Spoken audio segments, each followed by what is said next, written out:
श्री शिवपुराण भाग 2। काल आपण शिवपुराणाचे महात्म्य श्रवण केले। आज आपण आता शिवपुराणाला प्रत्यक्ष स्वरूपामध्ये सुरुवात करूया।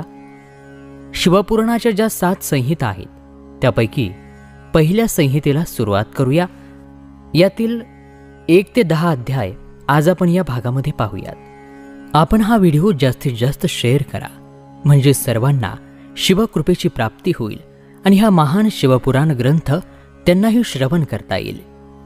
चला या महापावन शिवपुराणाला श्रवण करण्याला, श्रवण भक्तीला आपण विधिवत सुरुवात करूया। श्री गणेशाय नमः। जो आधीपासून अंतापर्यंत आहे, जो नित्य शुभफल देणार आहे, ज्याला 5 मुखे आहेत आणि जो खेळाखेळामध्ये या पृथ्वीची निर्मिती करतो, तिला वाढवतो आणि नष्ट करतो, त्या परमप्रिय भगवान शिवांच्या चरणी माझा साष्टांग नमस्कार असो। व्यासजी म्हणतात, धर्मप्रदेश जिथे गंगा यमुनेचा संगम आहे, तो पुण्यमय प्रयाग क्षेत्र जो ब्रह्मलोकाचा मार्ग आहे, तेथे एकदा महातेजस्वी महाभाग महात्मा ऋषींनी एक मोठा यज्ञ आयोजित केला होता। त्या ज्ञानयज्ञाची बातमी ऐकून महापुरुष शिरोमणी व्यासजींचे शिष्य सूतजी महाराज त्या ऋषींच्या दर्शनासाठी तेथे आले। सर्व ऋषीवर्यांनी सूतजींचे विधिवत स्वागत केले, त्यांचा सत्कार केला आणि त्यांची स्तुती करताना हात जोडून ते त्यांना म्हणाले, हे सर्वज्ञ विद्वान सूतजी महाराज, आपण खूप भाग्यशाली आहात। तुम्हाला स्वतः व्यासजींच्या मुखातून पुराण विद्या श्रवण प्राप्त झाले आहे। आपण म्हणजे कथांचे एक अद्भुत भांडार आहात। तुम्ही भूत भविष्य आणि वर्तमानाचे जाणकार आहात। आम्ही भाग्यवान आहोत की आम्ही तुम्हाला पाहिले। तुमचे येथे येणे हे व्यर्थ जाऊ शकत नाही। तुम्ही परोपकारी आहात। हे सुबुद्धी सूतजी महाराज, कितीही गोपनीय असले तरीही त्या शुभ अशुभ तत्वाचे आपण वर्णन करा, त्यामुळे आमचे समाधान होत नाही आणि ते ऐकण्याची आमची इच्छा तशीच राहते। कृपया त्या विषयांचे वर्णन करा। भयंकर कलियुग येईल तेव्हा मानव पुण्यकर्मांपासून दूर जाईल आणि दुराचारामध्ये अडकेल, इतरांचे वाईट करेल, अनेक स्त्रियांशी संलग्न होईल, हिंसा करतील, मूर्ख आणि नास्तिक पशुमनाचे बनतील। हे सूतजी, कलियुगामध्ये वेदांनी सांगितलेली वर्णाश्रम व्यवस्था नष्ट होईल। प्रत्येक वर्ण आणि आश्रमामध्ये राहणारे लोक आपापल्या धर्माच्या आचरणाचा त्याग करून उलट कार्य करण्यामध्येच आनंद मिळवतील। या सामाजिक जातीय संकरामुळे लोकांची अधोगती होईल, कुटुंबे तुटतील, समाज विघटित होईल, नैसर्गिक आपत्तीमुळे लोक मरतील, संपत्तीची हानी होईल, स्वार्थ आणि लोभाची प्रवृत्ती वाढेल, ब्राह्मण लोभी होऊन वेद विकून पैसे मिळवतील, मदिरेच्या आहारी जाऊन इतरांची फसवणूक करतील, उपासना करणार नाही आणि ब्रह्मज्ञान शून्य होईल। क्षत्रिय आपला धर्म सोडून दुष्ट, पापी आणि व्यभिचारी बनतील। शौर्यापासून वंचित राहून ते शूद्रांप्रमाणे वागतील आणि वासनेच्या अधीन होतील। वैश्य धर्मापासून दूर जातील, व्यभिचारी कुमारी होतील। शूद्र आपली धार्मिक कर्तव्ये सोडून चांगले कपडे घालून व्यर्थ फिरतील। ते धूर्त आणि मत्सर करणारे असतील आणि त्यांच्या धर्माविरुद्ध वागतील। दुष्ट आणि वादविवाद करणारे ते असतील। स्वतःला उच्चभ्रू समजून सर्व धर्म आणि जातींमध्ये लग्न करतील। स्त्रिया सदाचारापासून दूर राहतील। ती आपल्या पतीचा अपमान करेल आणि सासू सासरे यांच्याशी भांडण करेल, घाणेरडे अन्न खाईल, त्यांची नम्रता फार वाईट असेल। सूतजी महाराज, अशा प्रकारे ज्यांची बुद्धी नष्ट झाली आहे आणि ज्यांनी धर्माचा त्याग केला आहे, अशा लोकांना या जगामध्ये आणि परलोकामध्ये उत्तम गती कशी मिळेल, या चिंतेनेच आम्ही सगळे त्रस्त झालो आहोत। दानधर्मासारखा कोणताही धर्म नाही। या धर्माचा अनुयायी इतरांना सुखी करून स्वतःलाही आनंदी करून घेतो। जर ही भावना निस्वार्थी असेल तर ती कर्त्याचे हृदय शुद्ध करते आणि त्याला यश देते। हे महान ऋषीवर्य, तुम्ही सर्व तत्वांचे जाणकार आहात। कृपा करून आम्हाला असा उपाय सांगा की ज्याने हे सर्व पापे त्वरित नष्ट होतील। व्यासजी म्हणतात, त्या महान ऋषीवर्यांचे हे वचन ऐकून सूतजी त्यांच्याशी प्रेमाने बोलले आणि त्यांच्या मनामध्ये परात्पर भगवान शंकरांचे स्मरण झाले. सूतजी म्हणाले, हे ऋषीवर्यांनो, हे संत महात्म्यांनो, तुम्ही खूप छान प्रश्न विचारला आहे. हा प्रश्न म्हणजे तिन्ही जगाचे हित करणारा आहे. तुमच्या विनंतीनुसार गुरुदेव व्यासांचे स्मरण करून मी शिवपुराणातील अमृत कथेला आता सुरुवात करत आहे, जी आपल्याला सर्व पापांपासून वाचवते. ही कथा म्हणजे वेदांताचे सार आहे आणि दुष्टांचा नाश करणारीही तीच आहे. या कथेमध्ये भगवान शंकरांच्या महान कीर्तीचे वर्णन आहे. धर्म, अर्थ आणि काम आणि मोक्ष इत्यादी पुरुषार्थ देणारे पुराण आपल्या प्रभावाच्या दृष्टिकोनातून वाढ आणि विस्तार होत आहे. शिवपुराणाचे श्रवण केल्याने कलियुगामधील सर्व पापांमध्ये लिप्त झालेले जीव उत्तम गती प्राप्त करतात. त्याच्या उदयाने कलियुगाचा कहर शांत होतो. शिवपुराण हे वेदांच्या बरोबरीचे मानले जाईल. त्याचा उपदेश सर्वप्रथम भगवान शिवांनीच केला. या शिवपुराणाचे 12 खंड आहेत.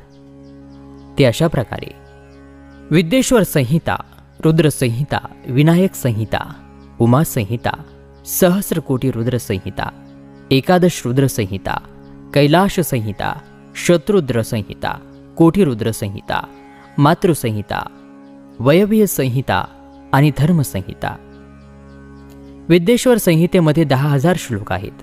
रुद्र संहितेमध्ये, विनायक संहितेमध्ये आणि उमा संहिते, त्याचबरोबर मातृसंहिता यामध्ये प्रत्येकी 8,000 श्लोक आहेत. एकादश रुद्र संहितेमध्ये 13,000, कैलाश संहितेमध्ये 6,000, शत्रुद्र संहितेमध्ये 3,000, कोटी रुद्र संहितेमध्ये 9,000, सहस्र कोटी रुद्र संहितेमध्ये 11,000, वयवीय संहितेमध्ये 4,000 आणि धर्म संहितेमध्ये 12,000 श्लोक आहेत. मूळ शिवपुराणामध्ये एकूण 1,00,000 श्लोक आहेत, पण व्यासजींनी 24,000 श्लोकांचे ते संक्षिप्त असे केले. शिवपुराण हे 7 संहिता असलेल्या पुराणांच्या अनुक्रमामध्ये 4थ्या स्थानावर आहे. पूर्वी भगवान शिवांनी 100 कोटी श्लोकांचा पुराण ग्रंथ लिहिला होता. सृष्टीच्या प्रारंभी निर्माण झालेले हे पुराण साहित्य आणि तपशीलवार होते. द्वापर युगाच्या द्वैपायन सारख्या ऋषींनी पुराणाचे 18 भाग केले आणि 4,00,000 श्लोकांचे संक्षिप्त केले.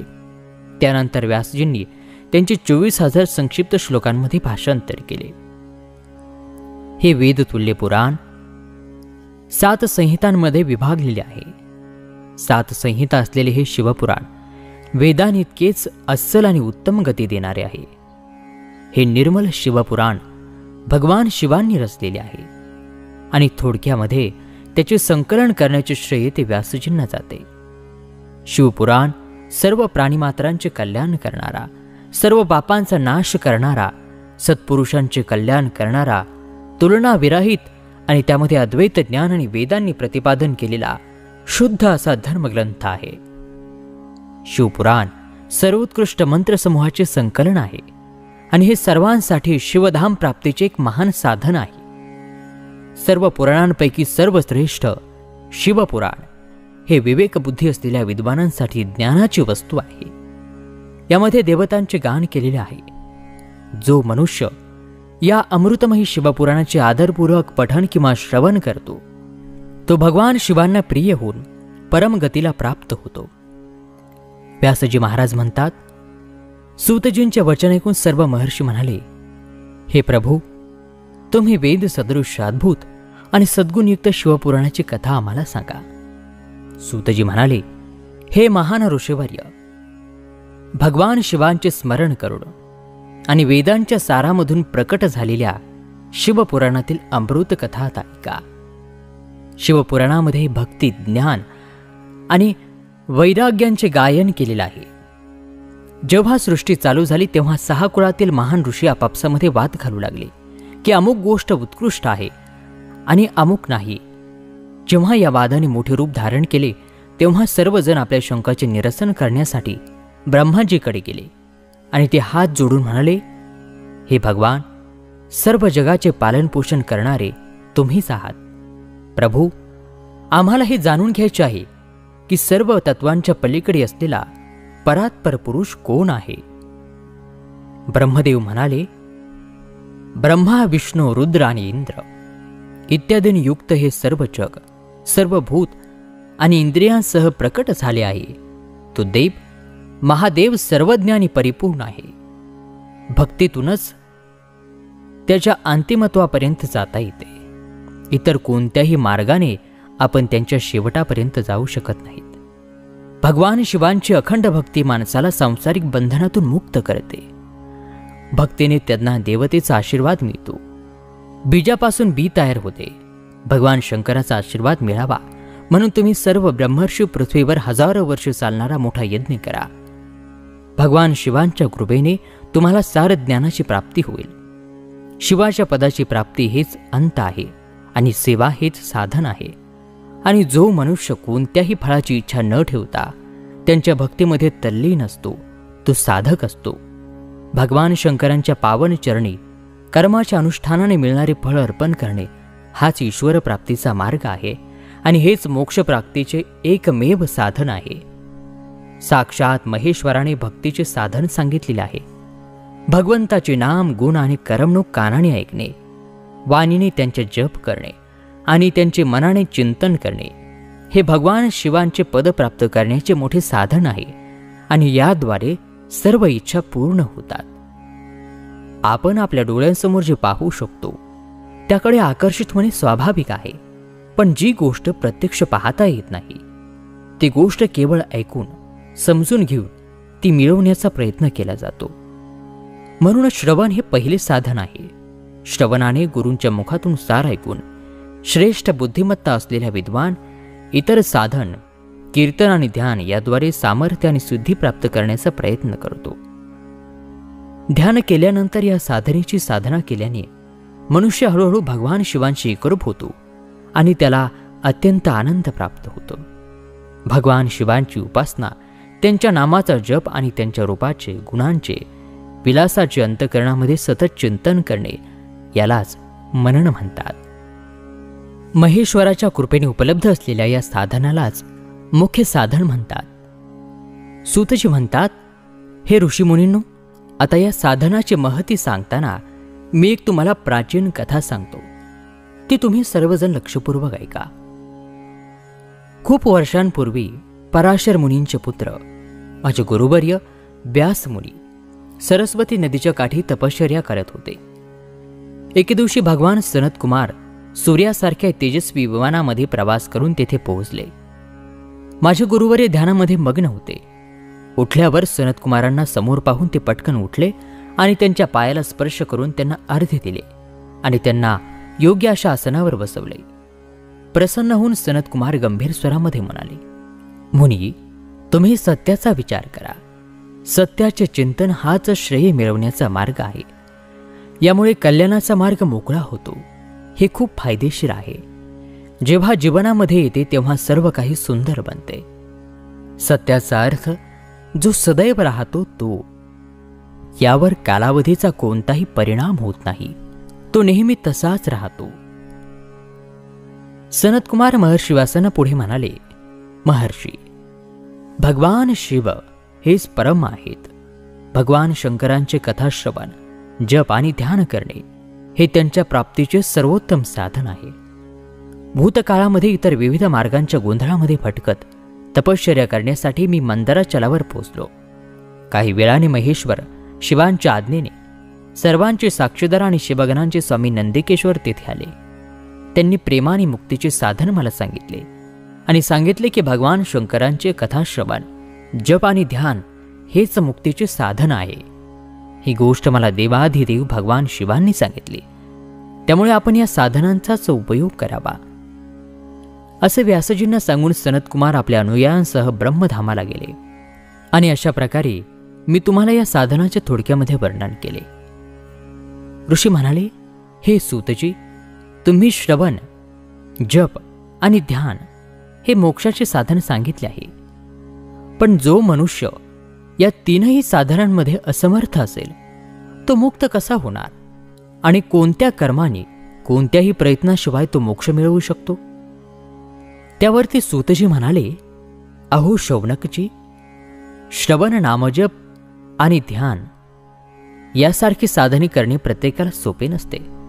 त्यासाठी योग्य गुरु आणि आचार्य आवश्यक आहेत. गुरूंच्या मुखातून ऐकलेली वाणी मनातील शंका जाळून टाकते.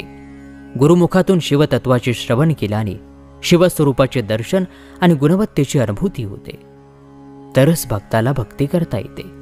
तसे करणे शक्य नसल्यास मोक्षप्राप्ती करणाऱ्या साधकांनी भगवान शंकरांचे लिंग आणि मूर्तीची स्थापना करून त्यांची रोज पूजा करावी. याचा अंगीकार करून तो या संसार सागराला पार करू शकतो. स्वतःच्या सामर्थ्यानुसार शिवलिंग आणि शिवमूर्तीची स्थापना करावी. भक्तिभावाने पूजा करावी. उत्सवाचे आयोजन करावे. मंडप, गोपुरा, तीर्थ, मठ आणि परिसर आणि फुले, धूप, वस्त्र, गंध यांची स्थापना करावी. नैवेद्य म्हणून विविध प्रकारचे अन्न अर्पण करावे. श्री शिवजी हे ब्रह्मरूप आणि निष्कल आहेत, म्हणजे कलाहीन आहेत, आणि मानव या दोन्ही रूपांची कलेनेही पूजा करतात. शंकरजींनाही ब्रह्मा ही उपाधी मिळाली आहे. कलात्मक भगवान शिवांची मूर्तीपूजाही मानव करतात आणि वेदांनीही अशी उपासना सांगितली आहे. सनतकुमारांनी विचारले, हे नंदिकेश्वर लिंगवेरीच्या उत्पत्तीबद्दल म्हणजे पूर्वी उगम पावलेल्या मूर्तीबद्दल आम्हाला तपशीलवार सांगा. तेव्हा नंदिकेश्वर म्हणाले, मुनिवर्य, प्राचीन काळी एकदा ब्रह्मा आणि विष्णू यांच्यामध्ये युद्ध झाले. तेव्हा शिव यांच्यामध्ये स्तंभाच्या रूपामध्ये प्रकट झाले. अशा प्रकारे त्यांनी पृथ्वीचे रक्षण केले आणि त्या दिवसापासून महादेवांच्या लिंगाबरोबरच मूर्तीपूजाही जगामध्ये लोकप्रिय झाली. इतर देवतांचीही प्रत्यक्ष रूपामध्ये पूजा केली जाऊ लागली, जो अभिष्ट फल प्राप्त करणारी होती. पण शिवजींचे लिंग आणि मूर्ती हे दोन्ही पूजनीय होते. नंदिकेश्वर पुढे म्हणाले, पूर्वी श्री विष्णू आपली पत्नी माता लक्ष्मी सोबत शेषशय्येवर विराजमान होते. मग ब्रह्माजी तेथे पोहोचले आणि विष्णूजींना त्यांनी मुलगा म्हणून हाक मारू लागले. उठ बेटा, मी तुझा देव तुझ्यासमोर उभा आहे. हे ऐकून विष्णू संतापले, तरीही शांत राहून ते म्हणाले, बेटा, तुझे कल्याण हो. मला सांग, तू तुझ्या वडिलांकडे कशासाठी आलास?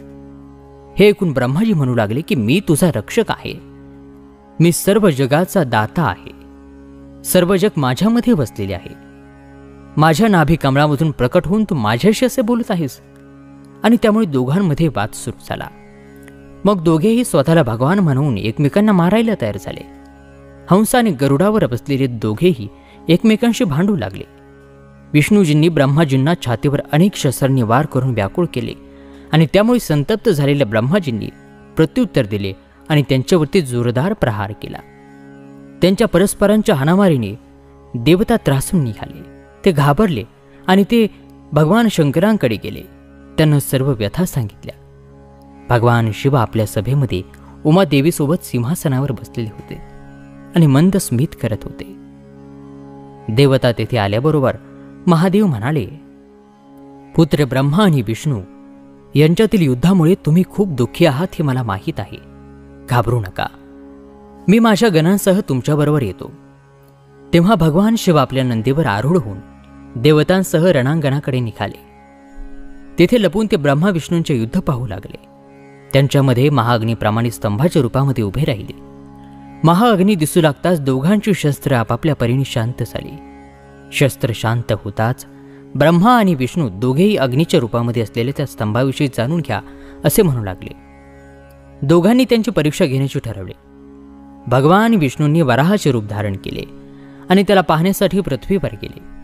ब्रह्मदेवांनी हंसाचे रूप धारण केले आणि वर गेले. पाताळामध्ये खूप खाली गेल्यावरही विष्णूजींना स्तंभाचा शेवट सापडला नाही. त्यामुळे ते परत आले. ब्रह्माजींनी आकाशामध्ये जाऊन केतकीचे फूल पाहिले. ते फूल घेऊन ते विष्णूजींकडे गेले. ब्रह्माजीचे कपट पाहून भगवान शिव प्रकट झाले. विष्णूंचे मोठेपण पाहून शिव प्रसन्न झाले आणि ते म्हणाले, हे विष्णू, तुम्ही खरे बोलता, म्हणून मी तुला माझा समानतेचा अधिकार देतो. नंदिकेश्वर पुढे म्हणाले, ब्रह्माजींच्या कपटाने महादेव अत्यंत क्रोधित झाले. त्यांनी आपल्या त्रिनेत्राने तिसऱ्या डोळ्याने भैरव प्रकट केले आणि त्याला ब्रह्माजींना तलवारीने शिक्षा करण्याचा आदेश दिला. शिवांची परवानगी मिळताच भैरवाने ब्रह्माजींचे केस पकडून त्यांचे 5वे मस्तक कापून टाकले. ब्रह्मा भीतीने थरथरू लागले. भैरवाचे पाय धरून माफी मागू लागले.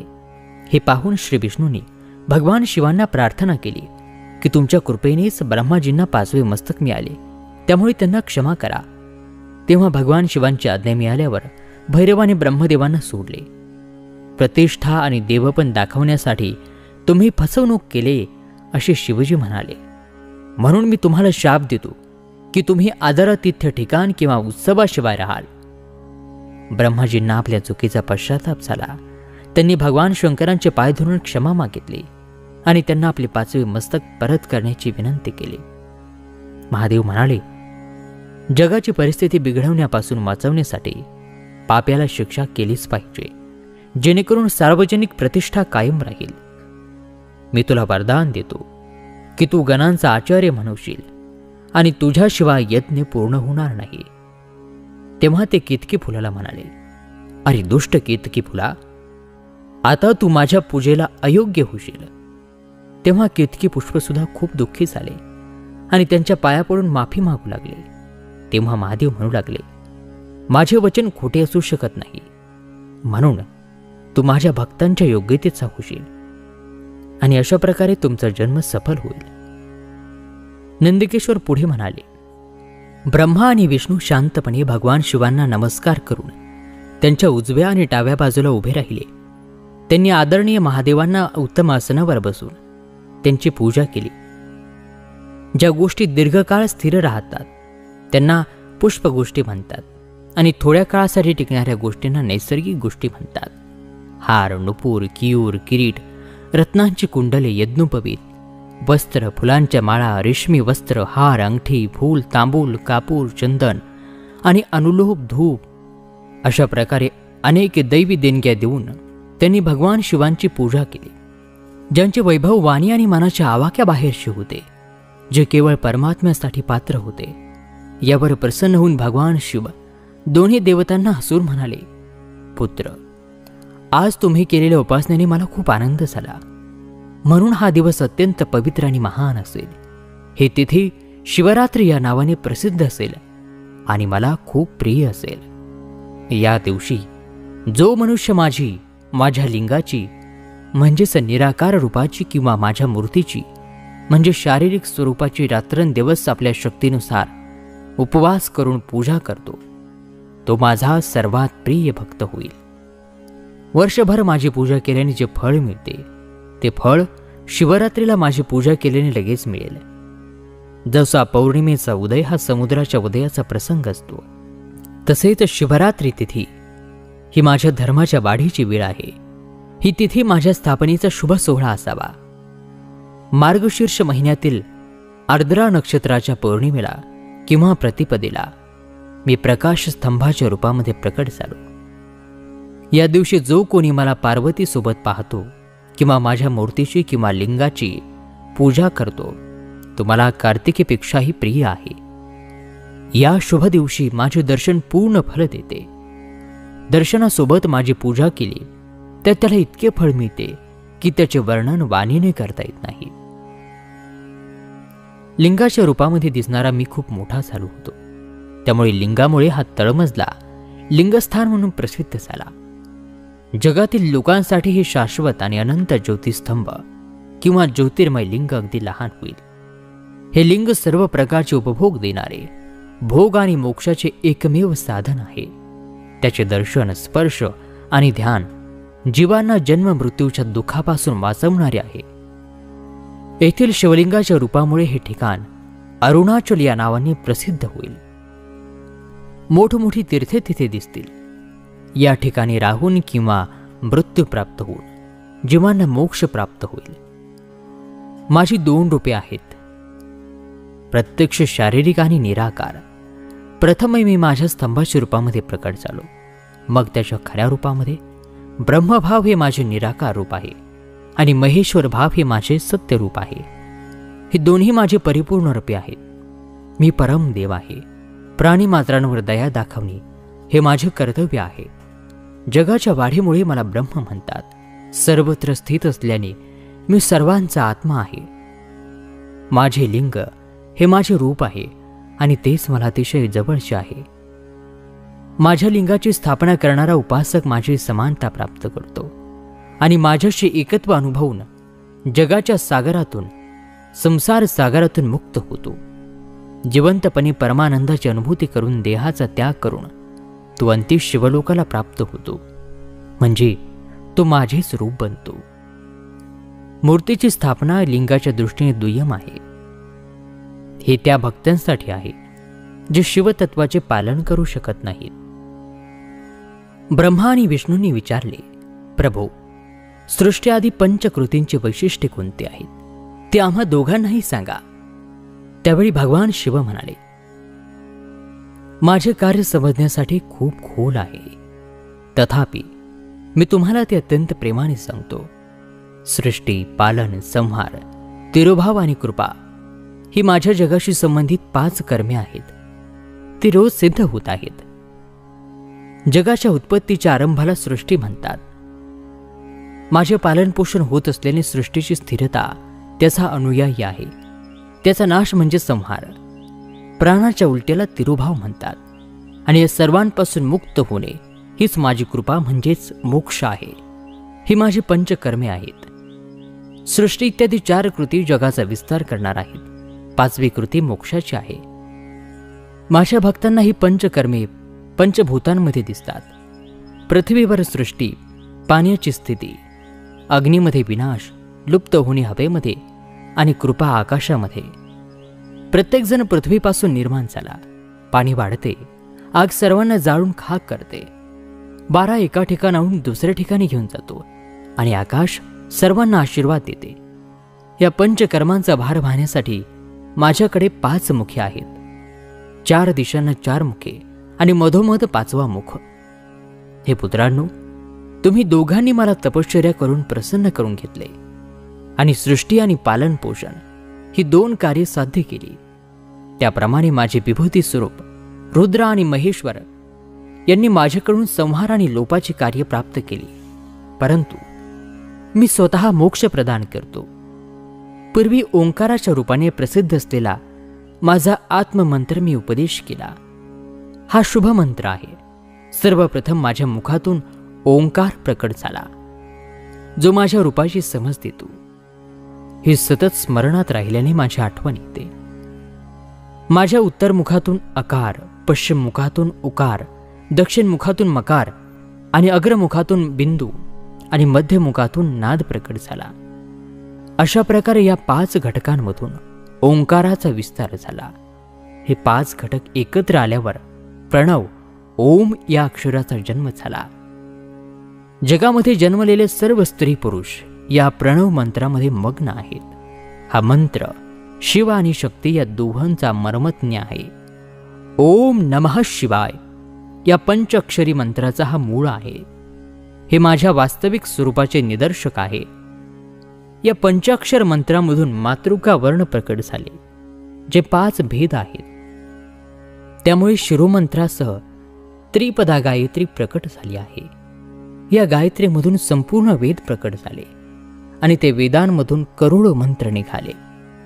त्या मंत्रांनी विविध कार्य पूर्ण होतात. या पंचाक्षर प्रणव मंत्राने सर्व मनोकामना पूर्ण होतात. या मंत्राने भोग आणि मोक्ष दोन्ही प्राप्त होतात. नंदिकेश्वर म्हणाले, जगदंबा उमा गौरी सोबत बसलेल्या महादेवांनी उत्तर दिशेला मुख करून बसलेल्या ब्रह्मा आणि विष्णूंना एका पारदर्शी वस्त्राने आच्छादित करून त्यांच्या मस्तकावर आपला हात ठेवून हळूहळू उच्चारण करून वरील ओम मंत्राचा उपदेश त्यांना केला. 3 वेळा मंत्राचे उच्चारण करून भगवान शिवांनी त्यांना शिष्य रूपामध्ये दीक्षा दिली. गुरुदक्षिणेच्या स्वरूपामध्ये दोघांनीही स्वतःला भगवान शिवांना समर्पित केले आणि हात जोडून ते त्यांच्या समोर उभे राहिले आणि भगवान शिवांचे ते स्तुती करू लागले. ब्रह्मा आणि विष्णू म्हणाले, प्रभू, आपण साकार आणि निराकार दोन्ही रूप आहात. आपण तेजाहूनही प्रकाशित आहात. आपण सर्वांचे स्वामी आहात. सृष्टी, पालन, संहार, तिरोभाव आणि अनुग्रह हे जे आपले कार्य आहेत, आपले 5 मुख आहेत आणि आपणच परमेश्वर आहात. आपणच ब्रह्म आहात आणि आपणच सर्वांचे आत्मा आहात. आपले गुण आणि शक्ती अनंत आहेत. आपल्याला आमचा नमस्कार असो.